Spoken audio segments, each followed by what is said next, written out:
in the heart of the crystalline spires of the Varelian royal palace, where gravity-defying gardens bloomed with bioluminescent flora and the air shimmered with the hum of ancient atmospheric regulators. Princess Zintra lay listless upon a chaise woven from living silver vines. Her skin, the deep jade of twilight forests, had dulled to a sickly olive. Once vibrant white hair, fine as spun moonlight, now hung limp and tangled around her narrow shoulders. The royal physicians had tried everything: nutrient infusions drawn from asteroid-grown algae, sonic harmonics tuned to her cellular frequency, even ceremonial pollen from the sacred sky orchids of Orinth Prime. Nothing worked. Her appetite had vanished like mist under twin suns, and with it, her vitality. The palace chefs, a guild of culinary masters from a dozen star systems, paraded before her daily with dishes that defied imagination. Glistening jellyfish from the methane seas of Krylos, roasted comet moth larvae glazed in stardust honey, even a sentient soup that sang lullabies in three-part harmony. Zintra merely turned her head, eyes closed, lips pressed into a thin line of exhaustion and disdain. She had grown weary of the spectacle, the desperate performances meant to coax life back into her fading form. "Take it away," she whispered each time, voice frayed like old silk.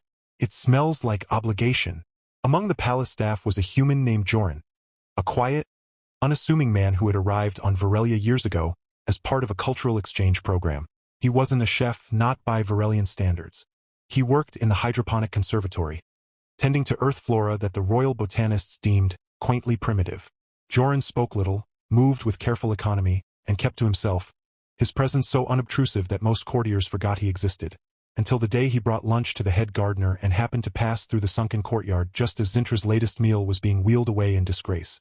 Joran carried a simple cloth bundle. Inside were a few slices of dense rye bread, a wedge of sharp yellow cheese wrapped in wax paper, and a small cluster of deep purple grapes, their skins taut and dewy. He'd grown them himself in a secluded corner of the conservatory, under filtered sunlight and earth-normal humidity. The grapes were unremarkable by galactic standards. No psychic resonance, no anti-gravitational seeds, no flavor-shifting properties. Just grapes. Sweet, juicy, and honest. He didn't see the princess at first. He sat on a low bench of polished obsidian, unwrapping his meal with the quiet reverence of someone who knew hunger well. But Zintra, drawn by the unfamiliar scent, earthy, fruity, uncomplicated, lifted her head. Her eyes, large and luminous like twin pools of liquid emerald, fixed on the humble fruit in his hand. Something stirred in her chest, a faint echo of memory. She remembered stories her grandmother used to tell, of a time before the Varelians perfected nutrient synthesis, when food was grown in soil, touched by rain, and eaten not for efficiency, but for joy. "You," she called, her voice barely above a whisper but sharp enough to cut through the courtyard's ambient hum. Joran startled, nearly dropping his bread. He turned, saw the princess, and immediately bowed so low his forehead nearly brushed the floor. "Your radiance," he stammered, heart hammering against his ribs. He'd never spoken to her directly. No one of his station ever did. "Those," she said, pointing a slender finger at the grapes. "What are they?" "Grapes, your radiance," he replied, voice trembling. "From Earth. My home." She studied him for a long moment. His plain tunic, calloused hands, the way his eyes held no ambition, only quiet sincerity. "Bring them to me." The court attendants gasped. Protocol demanded a dozen purity scans, a full allergen analysis, and at least 3 layers of royal tasters before any foreign substance touched the princess's lips. But Zintra raised a hand, silencing them all. "I said bring them." Joran approached slowly, holding out the cluster like an offering. Up close, Zintra could see the tiny beads of moisture clinging to each grape, the way the light caught their skins like miniature jewels. She reached out, plucked one, and held it to her nose. It smelled like summer, like childhood, like something she couldn't name but desperately missed. She popped it into her mouth. For a heartbeat, nothing happened. Then, color flooded back into her skin like ink spreading through water. Her white hair lifted slightly, as if stirred by an invisible breeze. A gasp escaped her lips, followed by a laugh soft at first, then bubbling over into something bright and unrestrained.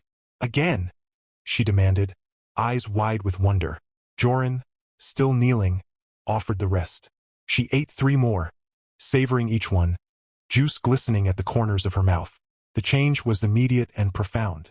Her breathing deepened, her posture straightened, The dull ache behind her eyes, the one that had plagued her for months, vanished as if it had never existed. The court erupted into chaos. Physicians rushed forward with scanners. Chefs demanded to know the composition of the fruit. Royal guards tightened their formation, suspicious of this sudden miracle. But Zintra silenced them all with a single raised palm. "This man," she declared, pointing to Joran, "will prepare my meals from now on." Protests followed, of course. The head chef, a towering Zillion with 6 arms and a temper to match, stormed into the throne chamber the next morning. "A human?" he bellowed, his voice resonating through the chamber like thunder in a canyon. "A gardener? He doesn't even know the sacred ratios of ionized broth to plasma reduction. He has never calibrated a flavor oscillator. He made me feel alive," Zintra interrupted, her voice calm but edged with steel. "You made me feel like a malfunctioning machine." The court fell silent. No one spoke to the head chef that way, not even the Empress Regent. Joran, for his part, was terrified. He had no culinary training beyond what his grandmother had taught him in a small farmhouse on the edge of the Canadian prairies. He knew how to roast a chicken, how to make bread rise, how to balance sweet and sour with vinegar and honey. But Varelian physiology, nutrient matrices, quantum flavor entanglement, he knew nothing of those. Yet, when Zintra looked at him with those wide, hopeful eyes, he couldn't say no. His first official meal for her was simple: roasted root vegetables glazed with maple syrup, a small fillet of freshwater fish seasoned with herbs from his conservatory, and a fruit compote made from earth apples and berries. He served it on a plain ceramic plate. No hovering platters, no chromatic garnishes, no edible stardust. Just food. Zintra devoured it, not with the polite nibbles expected of royalty, but with genuine hunger. She laughed when a bit of sauce dripped onto her gown. She asked for seconds. By the end of the week, she was walking the palace gardens again, her steps light, her laughter echoing through the crystal corridors. But not everyone celebrated her recovery. Deep in the palace's lower archives, where data crystals hummed with forgotten histories and forbidden knowledge, a faction of traditionalists watched with growing unease. They called themselves the Verdant Circle, a secret society of nobles and scholars who believed the Varelian race had grown too dependent on technology, too detached from their biological roots. They saw Zintra's illness not as a medical anomaly, but as a spiritual warning. And now this human, this primitive, had cured her with something as basic as fruit? To them, it was an affront to centuries of scientific progress. Their leader, Lord Vexer, a gaunt noble with eyes like chips of black ice, began to whisper in the ears of the Empress Regent. "The princess is being manipulated," he hissed during a private audience. "This human's food is laced with earth-based neurotoxins, subtle, undetectable, designed to rewire her loyalty. He is a spy, a saboteur." The Empress, though fond of her daughter, was a pragmatist. She ordered Joran placed under surveillance. His quarters were scanned nightly. His conservatory was monitored by silent drones. Every ingredient he used was tested, retested, and catalogued. But nothing suspicious was found. The grapes were just grapes. The bread was just bread. Still, suspicion festered. One evening, as Joran prepared a simple salad of greens, tomatoes, and cucumbers, all grown under his careful watch, a shadow fell across the conservatory doorway. He turned to see 2 royal guards, their armor gleaming under the artificial sun lamps. "Joran of Earth," one said, voice devoid of emotion. "You are to come with us." His heart sank. He dropped the knife, wiped his hands on his apron, and followed without protest. He was brought before the Empress Regent in the Chamber of Judgments, a vast hall lined with statues of past rulers, their stone eyes seeming to follow his every step. Zintra stood at her mother's side, her face pale with worry. "Explain yourself," the Empress commanded, her voice echoing off the obsidian walls. "How is it that your primitive food healed what our finest science could not?" Joran swallowed hard. "I don't know, Your Majesty," he said honestly. "Maybe it's not about the food itself. Maybe it's about what it represents." The courtiers murmured. Such vagueness was unacceptable in a court built on precision. But Zintra stepped forward. "Mother, listen to him. For months, I felt like a ghost in my own body. Every meal they gave me was perfect, perfectly balanced, perfectly engineered, perfectly soulless. But Joran's food, it has memory, it has place, it has love. When I eat it, I don't just taste flavor, I taste intention. I taste care." The Empress frowned. "Love is not a nutrient." No, Zintra replied. But maybe it's the catalyst. Before the Empress could respond, alarms blared through the palace. A deep, resonant wail that signaled breach protocol. The holographic displays along the walls flickered to life, showing exterior cameras. A fleet of unmarked ships descending through the upper atmosphere, weapons charged, shields flaring. Intruders, a guard shouted. They're bypassing the orbital defenses. Chaos erupted. Courtiers scrambled for shelter. Royal guards rushed to battle stations. The Empress activated the palace's emergency lockdown, sealing the throne chamber with layers of energy shielding. But the attackers were already inside. Through the chamber's grand archway strode Lord Vexer, flanked by armored enforcers bearing the verdant circle sigil, a coiled vine strangling a star. His face was twisted with fanatical resolve. "You have strayed too far from the old ways, Empress," he declared. "You let a human poison your daughter's mind with earth filth. But we will restore purity. We will return the Varelian soul to its rightful path, even if we must burn the palace to do it." He raised a hand, and his enforcers opened fire, not with blasters, but with biodisruptors designed to unravel organic matter at the molecular level. The air filled with the sickening hiss of dissolving stone and the screams of those caught in the beams. Joran grabbed Zintra's hand. "This way," he shouted, pulling her toward a service corridor he knew from his conservatory rounds. They ran through twisting passages, the sounds of battle echoing behind them. Alarms wailed. Lights flickered. Somewhere, a support beam groaned and collapsed. They emerged in the grand conservatory, the very place where Joran had first offered her the grapes. Moonlight streamed through the transparent dome, casting silver patterns on the soil. But the verdant circle was already there, setting charges along the hydroponic supports. "They're going to destroy the gardens," Zintra whispered in horror. "All of it. The earth plants, the Varelian orchids, everything." Joran's eyes fell on his grapevines. Still thriving, still heavy with fruit. An idea sparked. "Distract them," he said. "Just for a moment." Zintra nodded. She stepped into the open, her voice ringing with royal authority. "Vexer, you claim to honor our heritage, yet you destroy the very life that sustains us." Vexer turned, sneering. "You are corrupted, princess. Your blood is tainted by Earth's weakness." While he ranted, Joran moved like a shadow. He snatched a harvesting knife from his belt and sliced through the main irrigation line feeding the conservatory's central reservoir. Water laced with concentrated nutrient solution and, more importantly, the pollen from Zintra's beloved sky orchids, flooded the floor. The verdant circle enforcers slipped. Their biodisruptors sputtered in the moisture. Vexer roared in fury. But Joran wasn't done. He grabbed a basket of his ripest grapes and hurled them into the midst of the attackers. The fruits burst on impact, releasing a cloud of sweet, sticky mist. And then, something extraordinary happened. The sky orchid pollen, long thought to be inert outside ceremonial use, reacted with the earth grape sugars in the humid air. A bioluminescent fog bloomed, swirling with soft green and violet light. Where it touched the enforcers, their armor locked up, their biosynthetic circuits overwhelmed by the unexpected organic resonance. Vexer staggered back, coughing. What is this witchcraft?"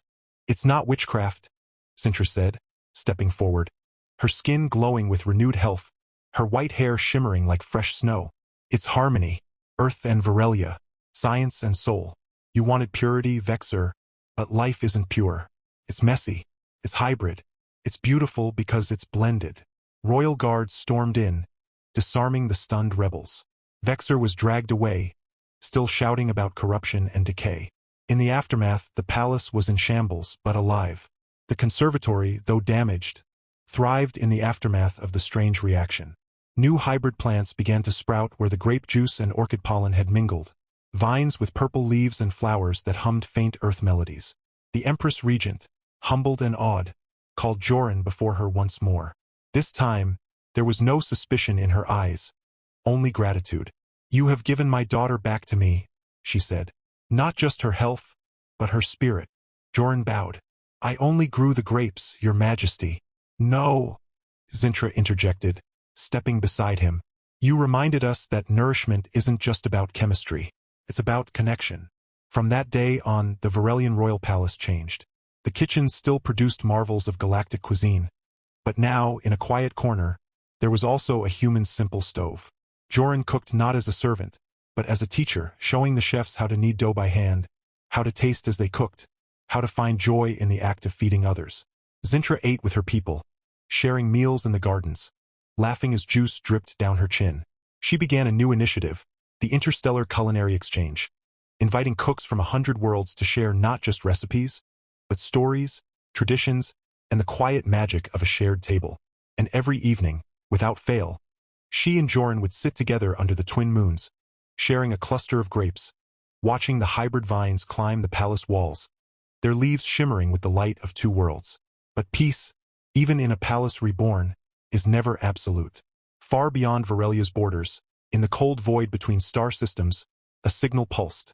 A coded message, sent from a ship bearing Earth insignia, but with modifications no human engineer would recognize. It read, "Subject Joran located. Proceed with Phase 2. Neither Joran nor Zintra knew it yet, but the grapes had not been the beginning of the story. They had been the spark. And somewhere, in the silent dark, something ancient and hungry stirred, drawn not by war or power, but by the scent of something it had not tasted in 10,000 years. Hope. The signal pulsed again, stronger this time, rippling through subspace like a stone dropped into a still cosmic pond. It bypassed Varelian firewalls, ignored encryption protocols, and embedded itself directly into the palace's central horticultural network. Not as a virus, but as a seed. Joran noticed it first the next morning, not through alarms or alerts, but through silence. His grapevines, usually humming with a faint, almost imperceptible vibration from the mycorrhizal network beneath the soil, had gone quiet. He knelt in the dew-damp earth, fingers brushing the base of the oldest vine, and felt it. A subtle tremor, not of life, but of listening. Zintra found him there, wrapped in a robe woven from living moss that shifted color with her mood. Today, a soft lavender, betraying her unease. "You haven't slept," she said, not as an accusation but as a fact.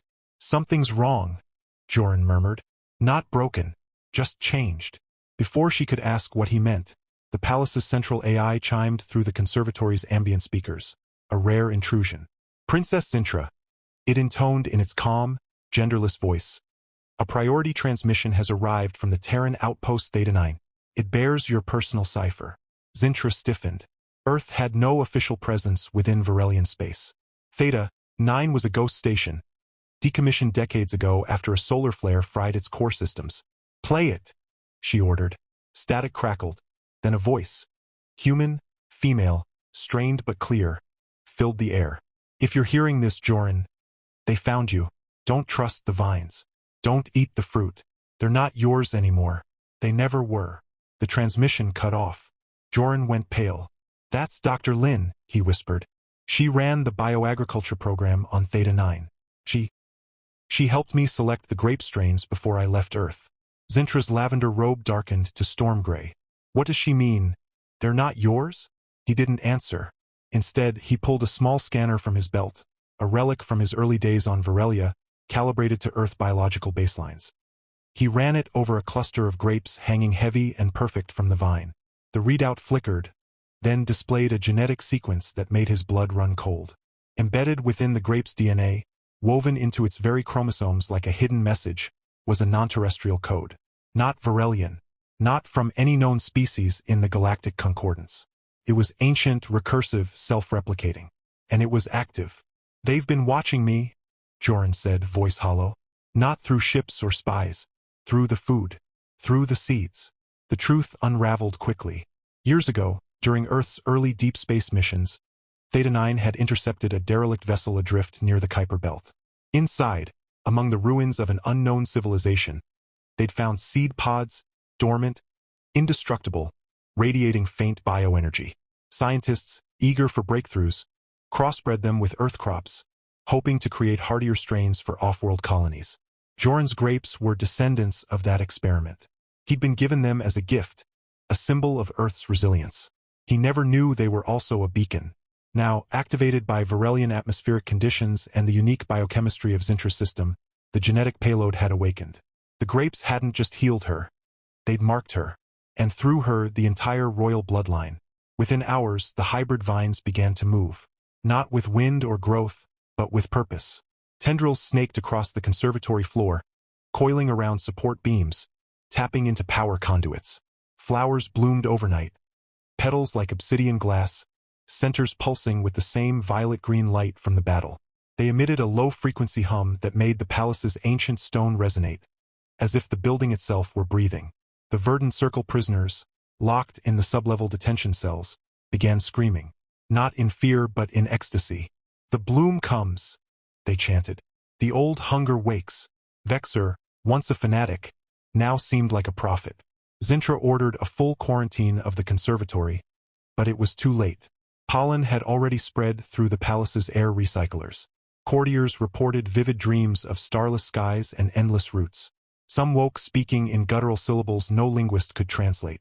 Others simply disappeared, leaving behind only patches of dark, moist soil on their beds. Joran worked feverishly in a sealed lab chamber, trying to isolate the foreign genome. "It's not malicious," he told Zintra through the intercom, his eyes bloodshot from sleepless nights. "Not exactly. The symbiotic. It wants to merge, to grow something new, but it doesn't care if the host survives the process." Zintra stared at her reflection in the lab's reinforced glass. Her skin still glowed with health, but now, when she pressed her fingers to her wrist, she felt a faint pulse. Not just from her heart, but from deeper, as if something else were beating in time beneath her ribs. She made a decision. That night, under the cover of a solar eclipse that dimmed Varelia's twin suns into eerie twilight, she led a small team. Not soldiers, but botanists, xenolinguists, and one very nervous human gardener, into the heart of the conservatory. The air was thick with spores that glittered like crushed stars. The vines had formed archways, corridors, even thrones of woven stem and leaf. At the center stood the original grapevine, the one Joran had planted with his own hands. It had grown massive, its trunk now as wide as a tree, its canopy brushing the dome. And hanging from it, suspended in a cradle of glowing tendrils, was a single fruit unlike any grape. It was the size of a human heart, translucent, filled with swirling liquid light. Inside something moved. "The seed vessel," whispered Elder Melis, the palace's chief xenobotanist, her 6 eyes wide with awe and terror. "The convergence point. If it matures, it will rewrite every living thing on Varelia in its image." Zintra stepped forward. "Then we stop it." But Joran grabbed her arm. "Wait, what if it's not an invasion? What if it's an invitation?" She turned, incredulous. An invitation to become what? Plants? Fungus? Some hive mind rooted in soil? "Or something more," he said softly. "Look at you. You were dying. It saved you.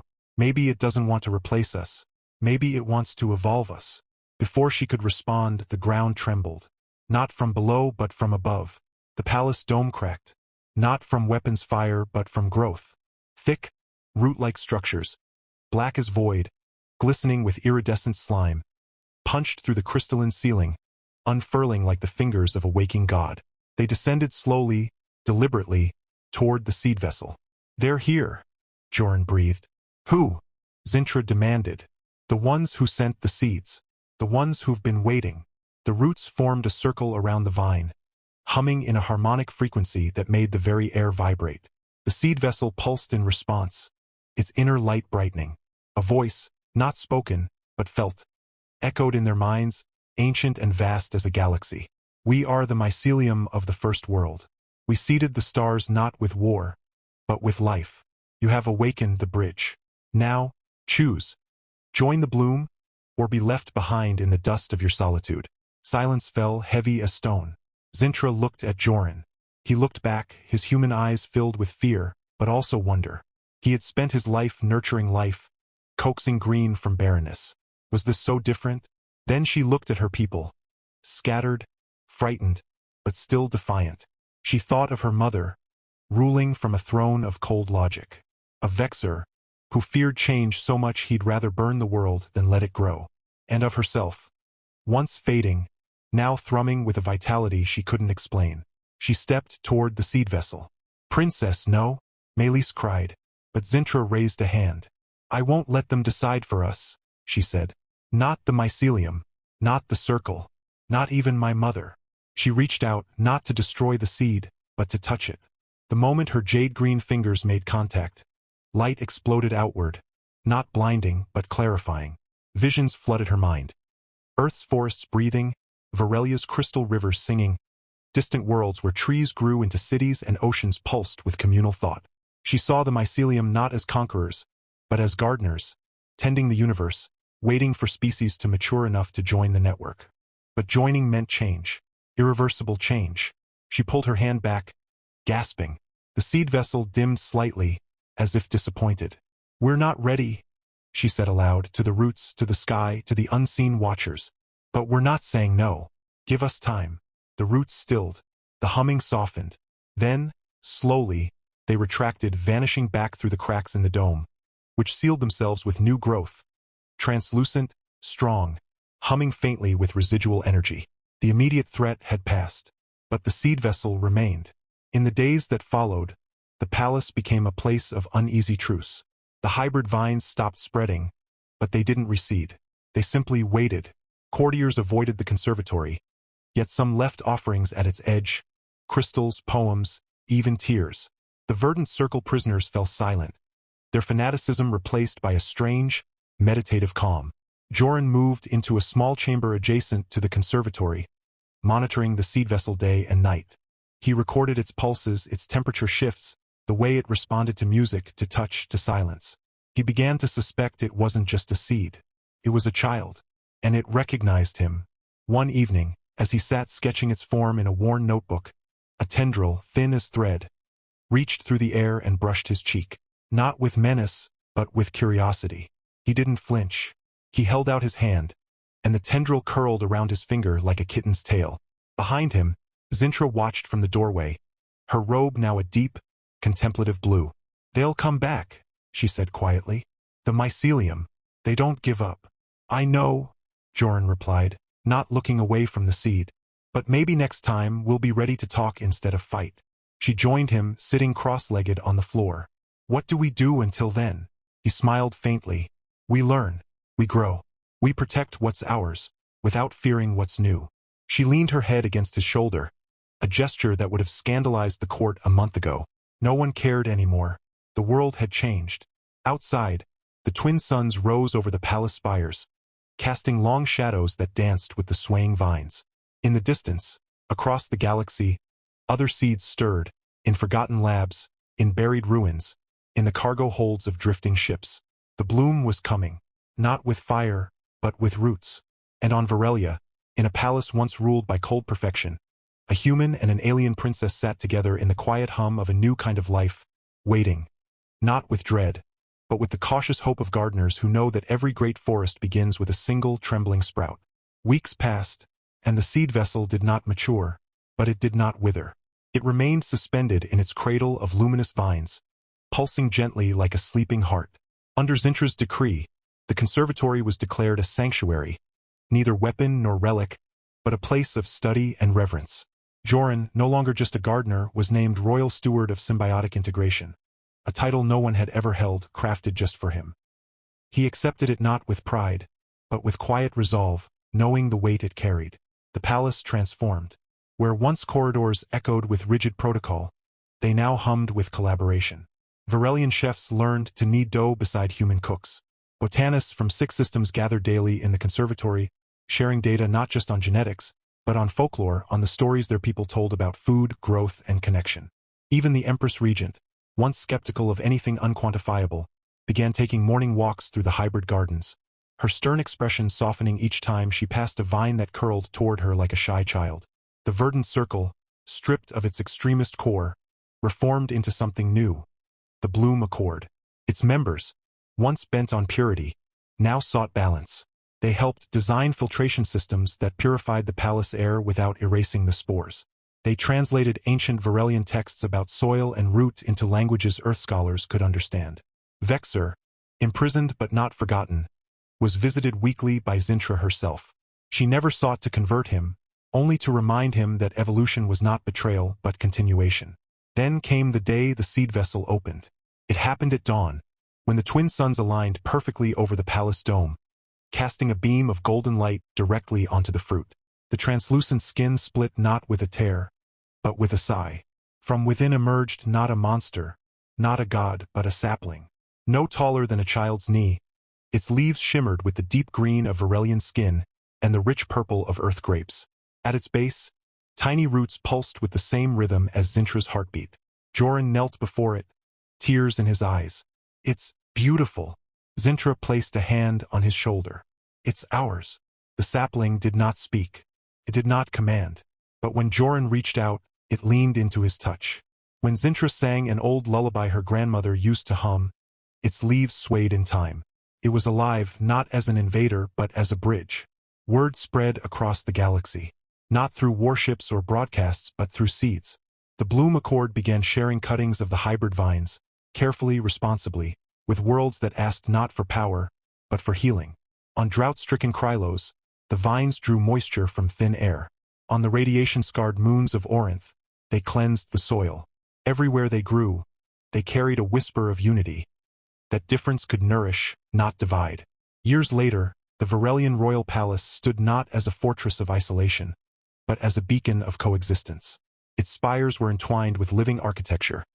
Vines that bore fruit in 100 flavors, flowers that bloomed in response to joy, roots that stabilized the very ground beneath. At its heart, in a sunlit courtyard open to the sky, stood the original sapling. Now a great tree, its branches wide enough to shelter hundreds. Beneath it, every evening, sat Joran and Zintra. He was older now, his hair silver like the moonlight that once clung to her strands. She, though ageless by Varelian standards, had chosen to let time touch her. Fine lines around her eyes, a gentler slope to her shoulders, as a tribute to the impermanence that made life precious. They shared a simple meal: bread, cheese, and a cluster of grapes from a vine that grew only here, only now, in this place where two worlds had learned to breathe as one. Children played around them, Varelian, human, and those born of both, their skin ranging from jade to olive to warm brown, their hair a spectrum of white, black, and everything in between. They laughed, climbed the tree's low branches, and sometimes plucked a grape, popping it into their mouths with the unthinking joy of those who had never known hunger. Not for food, but for belonging. Far away, across the silent dark, the mycelium watched. They did not return. They did not need to. The bloom had taken root not through conquest, but through choice. And that, they knew, was the strongest kind of growth. As the twin suns dipped below the horizon, painting the sky in hues of violet and gold, Zintra leaned her head against Joran's shoulder. "Do you ever miss Earth?" she asked softly. He looked at the tree, at the children, at her. "I'm home," he said. And in that moment, under a sky shared by countless worlds, in a palace that had learned to grow instead of just stand, they were finally fully whole. Not because they had defeated the unknown, but because they had welcomed it, fed it, and let it bloom alongside them. The universe, vast and strange, had offered them a seed. They had chosen to plant it with love. And from that choice 1,000 new stories began.